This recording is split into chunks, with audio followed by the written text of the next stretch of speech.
Christian films. Let's talk about them. So with the rise of Christian releases in the mainstream, I thought it would be the perfect time to dissect the genre, especially with the release of God's Not Dead 2. Now I know that this isn't a video trying to bash the genre. I want to support it. I want it to be good, and I believe that every demographic should be able to have their values, passions, and stories told on screen, and if you don't like it, then just don't watch those movies. But as a film fan, I've been looking at the quality of these Christian movies, and we need to have a talk. Look, we all know that Christian films may not have the best production values, your little cousins may act better than the actors on screen, and the scriptwriters are all for recycling. And while it's understandable considering that a lot of Christian films have low budgets, we've seen indies do some incredible stuff with low budgets. We've seen these faith-based films make bank at the box office, so that excuse isn't really cutting it anymore. Now, I had the privilege of seeing God's Not Dead 2 a couple months back, and the only reason I didn't make a video was because I was waiting for another religious film titled Batman v Superman. Because you see, here's the thing. When you try to judge a Christian movie as a movie,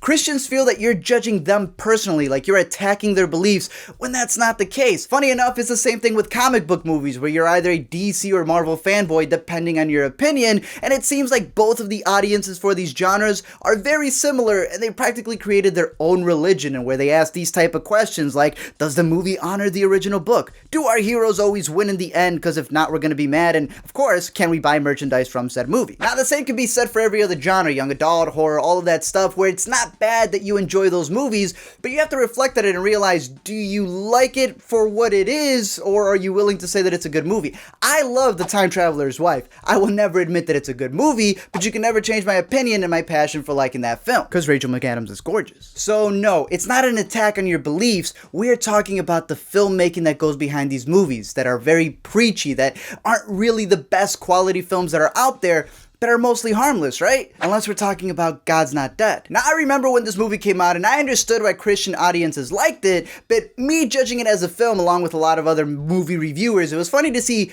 Christians then become all hostile because they thought I was an atheist. Look, regardless of if I'm religious or not, that's a personal thing, and that has absolutely nothing to do with how I'm discussing a movie. That just shows that you have a bias if you need to know whether I am or not. But without getting too much into the first, I would recommend going to see Say Goodnight's Kevin video on it. It's super in-depth. It tells you why it's a bad movie, and I agree with all of his points. All I want to bring up from the first is this. You cannot make a movie where you make every non-Christian character look like a because as a filmmaker, you actually influence the audience into believing that these stereotypes are true. I remember watching Straight Outta Compton. There was a security guard outside making sure that nothing bad happened, but after everyone saw Straight Outta Compton, they all mean-mugged the guy as if he did something to them. The first one did that with every non-Christian character who came out looking, again, like a The writers also decided to kill off the atheist character, which I think could have been handled better, but you know what, that's enough of the first. Let's look at the second one. A movie coming out on April 1st. Due to the success of the first, and I asked myself, is this still preaching to the choir? Like I brought up, a lot of these Christian films are just fan service for Christians, and they don't really reach out to anybody else,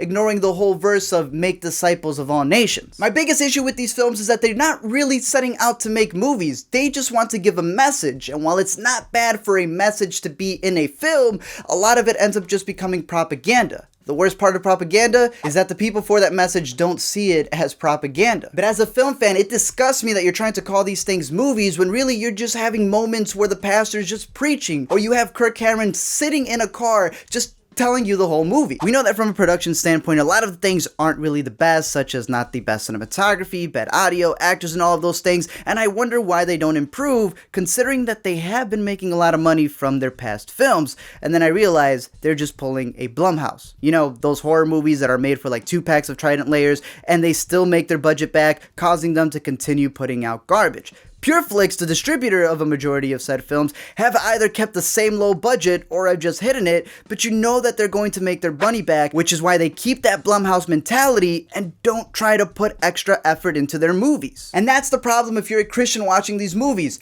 They're playing you. In the first one, they had the band The Newsboys come out literally at the end of the movie and tell everyone to message all of their friends the words "God's not dead," which a lot of people thought, yeah, that's like me professing my faith. But it wasn't. It was a ploy of having everybody send print out and market for free this movie. Now, the problem with the second one is that it relies on this persecution complex. And I'm not saying that people aren't going through troubles here in the States. What I'm saying is that there's actually serious persecution going on in other countries. This film loves tossing out comparisons of war, getting blood on your hands, and compares the trial to when Christians were being murdered by lions in a coliseum.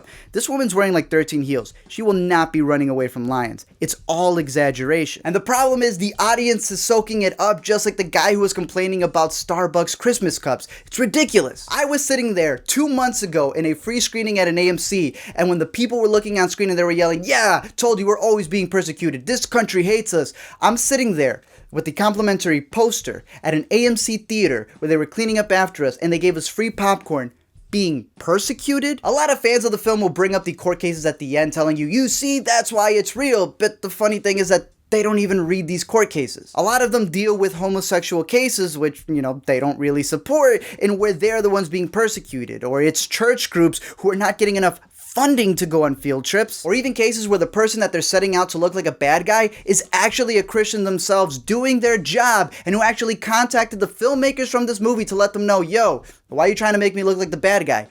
That's what they're doing. Manipulation. But if all of that is not enough to let you know why these movies are doing a bad job, not only for, the audience in general, but for the Christian audience, let's just break down this movie. The main premise that we have here is that a teacher uses the name of Jesus, which you can find this scene online and see how minuscule this misdemeanor is, but they treat it as if she molested a child, and the entire Board of Education shows up at this school as if it was a very serious issue. I've worked at a school. I know it's not like that. So you're trying too hard. One of the things that I found hilarious is that the kid who actually snitches on her is later singing Kumbaya outside her house. The movie forgets what it's doing. You're trying too hard. The whole court case is built up on bringing Christian authors to literally sit and, like we talked about before, just preach to the audience, but the filmmaker's too scared to bring the opposing arguments by ignoring any witnesses for the prosecutor. You're manipulating the situation, and you're trying too hard. The key point of the trial comes from a minor who wasn't given permission by her parents to speak, but after the judge goes, "You know what, go ahead," it wins the case. Not only is that not legally possible, but if this was a movie where that decision helped an atheist win, then the Christians would be yelling, again. You're trying too hard. And even while avoiding a lot of the other disasters that happen in this movie, just know that the film ends with the girl coming out and yelling outside of the courthouse, "God's not dead," which has nothing to do with what the court case was happening, really the verdict, and it's just her yelling out the title of the movie. So again, I understand. Some people are going to be upset because these movies, they treat them like it's the 67th book of the Bible and it all has to be perfect. But they're movies made by men. These movies can be good movies if they actually took all of that profit that they're making and put it into getting great actors, put it into actually learning your craft and trying to make these movies better. And I'm not expecting these movies to be these masterpieces that are going to win Oscars.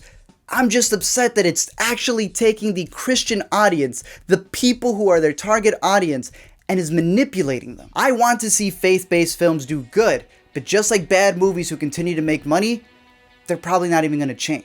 Thank you guys for watching this video. A bit more serious this time around, but sometimes you gotta talk about certain topics. A big shout out to all of my Patreon supporters who tithe to me on a monthly basis. Thank you guys for helping make this channel possible on a monthly basis, and thank you guys for checking out this video. I'm curious to know your thoughts down below in the comments section, whether you agree, whether you don't, what reasonings you would give for it, but also what are some of your favorite faith-based films. Talk about a lot of the ones that are bad, but there are movies out there like The Mission. One I would highly recommend is a movie that came out last year called Noble. It's an incredible film about an incredible true person, and it is more on the rated R side. I believe there's a PG-13 version on Amazon Prime. Definitely check that out because those are inspiring movies that I wish would actually be more on the forefront of faith-based centered movies. I'm curious to know your thoughts dealing with the faith-based genre, or really anything else dealing with movies, down below in the comments section. And until next time, I'll see you guys later.